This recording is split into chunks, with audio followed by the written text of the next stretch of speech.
Building a startup requires the founder to have a very strong sense of mission. Why does this company exist? What purpose does this company serve? That mission is going to be what draws people to the company. Your job as a founder or CEO is to convince that person that this company is going to be a unicorn, and to look them straight in the face and say, you're going to quit your job, you're going to take this opportunity because it's a once in a lifetime or twice in a lifetime opportunity, and you're not going to regret it. Because high quality people are drawn to high quality founders. If you essentially take capital and you hire a bunch of B people or low quality people, then the company's not going to succeed. My name is Tim Huang, founder and CEO of FiscalNote. FiscalNote is a legal and information data and company where we collect laws and regulations and help people to understand how laws potentially impact their organizations. We service everyone from the White House, the CDC. We raised probably about $250 million in venture capital from folks like Mark Cuban, Jerry Yang. We recently went public for over $1 billion. To the subscribers of EO, we're definitely interested in talking about the challenges of building a company in the US, B2B market and startup landscape, and of course, how to build a unicorn startup, globally.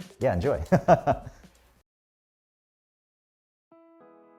For me, I never thought of myself as an entrepreneur, to be honest. Ever since I was in middle school and high school, my dream was to go to law school, become a prosecutor, and then run for political office and become a politician. And to me, business was always a practical way to make an impact. And then when I was about 16 or 17, a friend of mine called me and he said, there's this guy, he's running for president, you should check him out. He has a really funny name, but he's a really, really interesting guy. So I went online and I watched his speech. And I felt like, even if he doesn't become president, I feel like we should actually try and make him become president. And so I actually ended up working for Senator Obama's presidential campaign back in 2007, 2008. It was such a life-changing experience because it was like one big startup. We had to build offices in all 50 states. The campaign had to raise about $1 billion in capital, and then we had to deploy it to consumers, about 300 million Americans, within about 12 months. That idea of basically, sleeping in the back of the office with pizza boxes and, working till 2 or 3 in the morning and trying to get someone elected, I think that was a very energizing experience. As I was going into college in 2010, just started getting involved in startups. And I felt like this is the place where I want to be. Because in politics, at least, you'd spend years and years and years trying to make change in the political system. But in startups, at least, you can essentially very, very quickly build a product, get it to market, and help customers and change their lives. So at the time, I just finished my degree at Princeton and then just started actually my MBA at Harvard. When I had the idea for FiscalNote, I was extremely focused on making sure that the company was going to succeed. We had sort of a vision of where we wanted to be, and it was just pure execution at that point, and everything else was sort of noise to me at the end of the day. So after we raised our seed round of capital, it was like, I'm never going to go back to school. We raised millions of dollars. We have,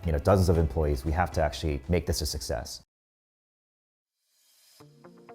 The way that we make decisions, and particularly the first decision when we started the company, was what is a real truth that is not going to change in 20 or 30 years? Will the world become more complex or less complex? Will the world become more politically challenging or less politically challenging? To me, it was so obvious that the world was heading in a direction where it was going to become much more complex, where politics was going to be much more important. The problem was very clear. When you talk to customers, they're just overwhelmed with regulations and the complexity of politics. Maybe 20 years ago, CEOs didn't have to care that much about politics. That's like something else that's going on over there. Today, if there's a political issue, they always bring the microphone and they ask CEO, what is your opinion? The one unique thing that we got right was we picked a macro trend that was never going to change. Is we essentially take laws and regulations from each and every country around the world. We collect it using AI, and then we use kind of machine learning, natural language processing to be able to help people to process that information, search information, eventually make decisions based off of that data. You can think of it almost like the Bloomberg terminal for law. So our first round of investment we raised at the end of 2013. To be honest, we had just built a product. It was a tiny little product.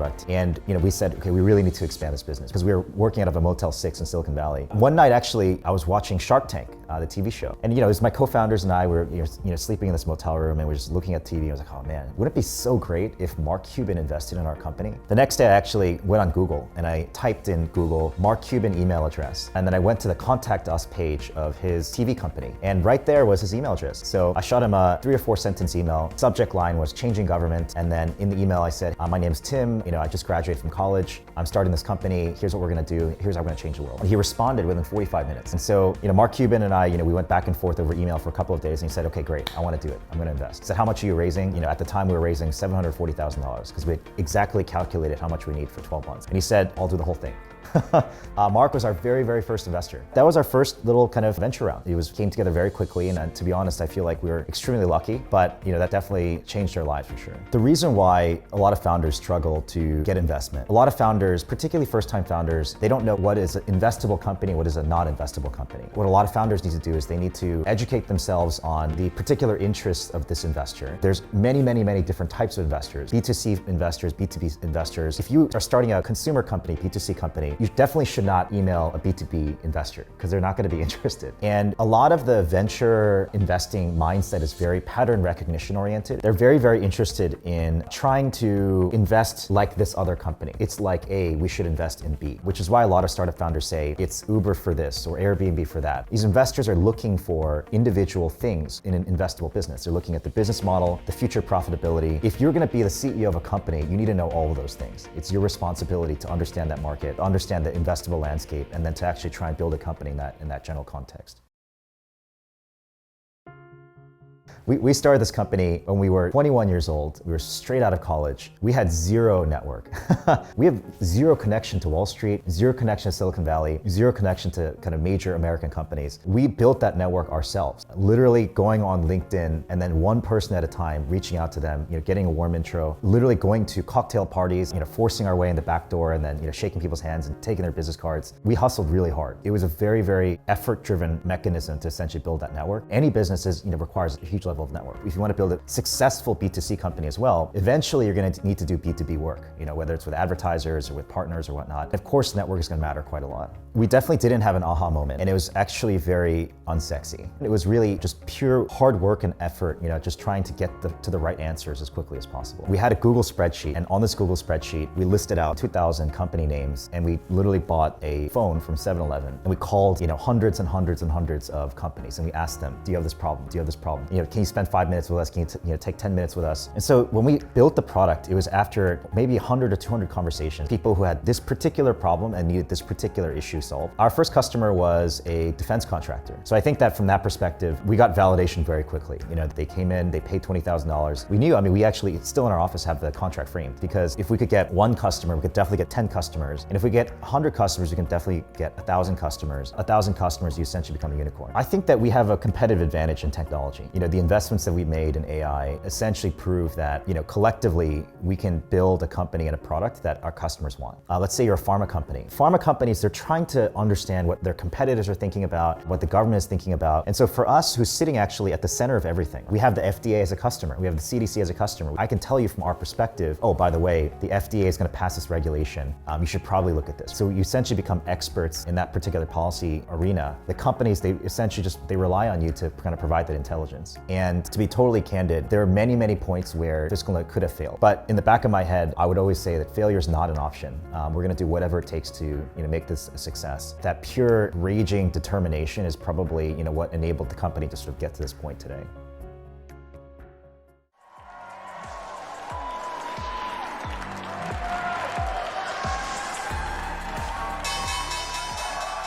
When we were founding FiscalNote, I was 21 years old. I was Series A founder by the time I was 22. We were managing a 100% company by the time I was like 24. It was like very, very, very rapid growth. To be totally honest, I don't come from an extremely wealthy family. Parents grew up pretty modestly. They came to the US speaking almost no English. I grew up in the US. I went to school in the US. I went to college in the US. I work in the US. But there's sort of the sense of not being American. It's a challenge because there exists in the business culture a kind of invisible club. Imagine there's a very, very exclusive club. Trying to break into this club has been, something that I've been trying to do for the last, 10 or 15 years. You definitely get ignored a lot. People assume that you're not going to be a great executive or a great communicator. They probably think that you're some engineer. And I think it's also very lonely. I was at a dinner, this is a dinner of all of the CEOs in the DC area. And I was looking around the room and I was the only Asian person in the entire room. I texted my co-founder, I was like, dude, this is so messed up. How am I the only Asian in this room? And there's sort of circles of like 5 or 6 CEOs, typically Caucasian men, and they're all like sort of drinking in there. And you're trying to like walk into the little circle and like make conversation, and they sort of look at you and they ignore you. Even though, to be honest, I think our company is probably one of the biggest companies in that room. When we were starting FiscalNote, we knew that we are disadvantaged, that we were gonna have to work much harder and try much harder. If you wanna get covered by the press, you're gonna have to contact 10 times more reporters. If you wanna get investment, you're gonna have to contact 10 times more VCs because you're probably gonna get ignored. I think that probably gave us a little bit more of a drive to want to put in more effort. To me, startups are the purest form of opportunity. If you have an idea and you work hard at it and you constantly put effort in and you put in the hours and passion and everything, the company should succeed. That is what makes startups so exciting.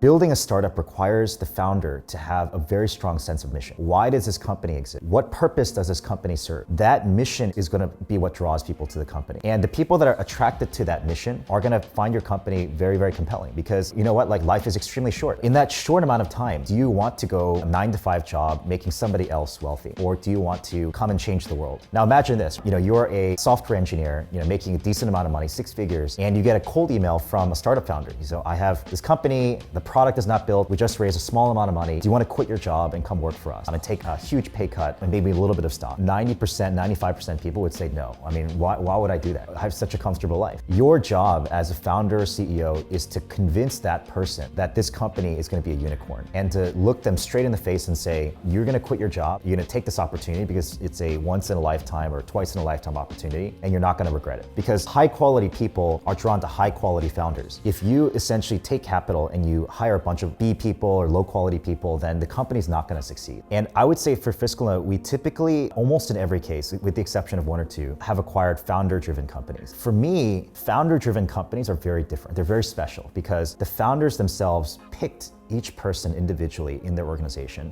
They also have a very strong sense of responsibility of making this company a success. They also typically have taken some level of venture capital, so there's sort of this very aggressive speed mindset. And they typically tend to treat their employees very, very well, almost like a family-like environment. If you combine that experimentation and bias for action and family-like environment and sense of ownership, that's a really great culture to have, and it's something that we had at FiscalNote for a long time. I don't know what it is, but I think when we were very, very young, and we had a very, very, very good team. We had computer science PhDs quit their jobs. We had people who had come from the military. We had this very strong sense of mission. Even though we had a small amount of time, I think that very quickly we built a team that was going to stick together for good times and bad. At FiscalNote, we were probably working 16 hours a day, 7 days a week for almost 2 years. I told my employees actually, I need you in the office somewhere between 9:30 and 10, 7 days a week, every single day. Right now, at a seed stage company, we have 18 exact months to basically hit a particular milestone. You need to be in the office 7 days a week. I think that in those types of cases, having a founder or CEO that's able to draw and attract a team that has the same mindset and the same mentality, I think is extremely important.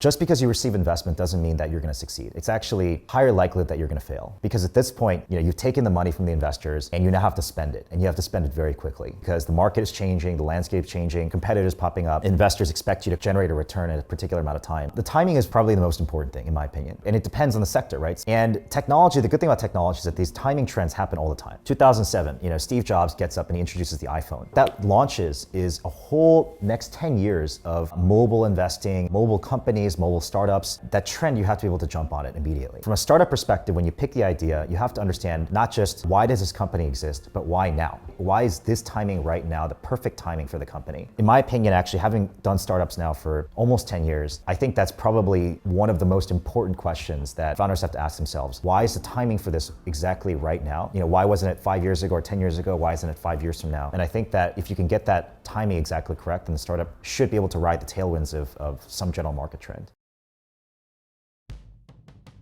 The biggest decisions that we made were always about people. People problems are what really, really break down companies. Particularly for Series A or Series B companies, those companies have significant management issues. If you watch the movie The Social Network, it's really interesting. They go from their dorm room at Harvard and then literally 10 minutes later, they're in this massive office with hundreds of employees, right? I was just thinking in my head, what happens in the middle? Because in the middle, there's so many problems and there's so many people problems. And I remember when I was a Series A founder, Series B founder, every time executive would quit, I'd have to jump in there and have to manage the entire team myself. And so, suddenly I go from managing maybe like 4 or 5 people to managing like 20 people overnight. I have to do damage control and, all these different things. And so startups it's a very, very, very analytical job. It's very self-reflective. It's almost like swimming. You have to constantly know what your limits are, what your energy level is, all these different things. I think startups the same thing, right? Everything stops and starts with you. You founded the company. It was your idea. You take responsibility. At that level, you have to know, what are my strengths? What are my weaknesses? Where am I going to fail? Where are my blind spots? And if you don't know what those fundamental kind of personality traits or flaws are for you, then it's going to be very hard to do your job.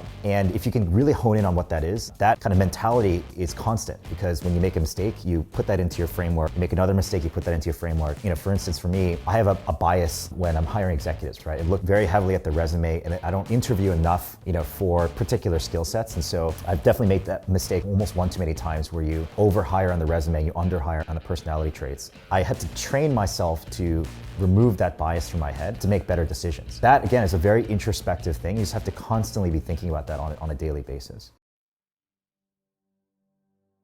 People ask me, like, why do you think America is so great at startups, right? I think it's because the startup culture has always been in America. America has built some of the most celebrated businesses, like Starbucks, Apple, Amazon. These companies are gigantic, but they always start from one singular person having an idea and putting in the effort. The emerging generation, sort of 20s and 30s right now, I think has a sense of disillusion. They feel like there's not enough hope or not enough economic opportunity. I think that startups are the answer. They are the economic torchlight that can guide the future of economies. And how do you connect the dot between the hope and disillusionment of 20s and 30s and the future of kind of economic opportunity? It comes down to starting businesses. Building startups that solve problems, that go out there and essentially are able to scale. When you succeed, it's an unbelievable feeling. I'm lucky to be the youngest Asian American publicly traded CEO on the NASDAQ or the New York Stock Exchange. I feel like this is the beginning of my career, to be honest. Even though for the last 7 or 8 years we've been building this company, Jeff Bezos was 30, 31 years old when he founded Amazon. I still have a very, very long career that I'd like for me to sort of embark upon. And I think it starts, of course, with making sure that FiscalNote is successful and has the pathway to become an even greater company than it is today.